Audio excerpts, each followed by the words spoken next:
Pulau Kemaro merupakan pulau kecil yang berada di tengah Sungai Musi, Palembang, Sumatera Selatan. Pulau ini dari sejarahnya dikenal sebagai kisah dan juga budaya Tiongkok di bumi Sriwijaya. Perjalanan ke Pulau Kemaro memakan waktu 15 menit dari dermaga Benteng Kuto Besak dengan menggunakan perahu. Sepanjang Sungai Musi menuju Pulau Kemaro, pengunjung disuguhi pemandangan rumah terapung yang menggambarkan kehidupan masyarakat Palembang di tepian Sungai Musi.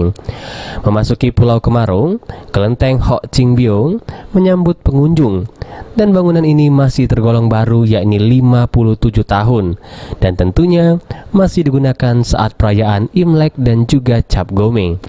Di kawasan kelenteng ini juga terdapat bangunan khas lainnya yang menjadi spot foto favorit, yaitu bangunan pagoda 9 lantai.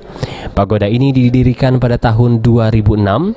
Angka 9 menjadi angka kesempurnaan, sehingga dibangun menjadi 9 lantai.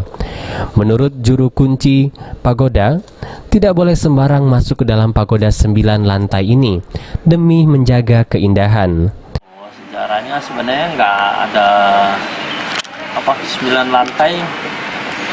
Sebenarnya dia melambangkan angka kesempurnaan. Ya, angka yang paling tinggi kan 9.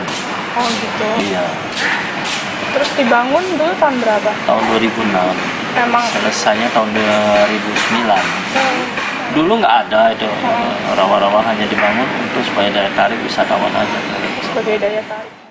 Karena kental dengan gaya arsitektur yang berasal dari negeri tirai bambu, pagoda ini menjadi tempat primadona bagi wisatawan yang berkunjung ke Pulau Kemaro.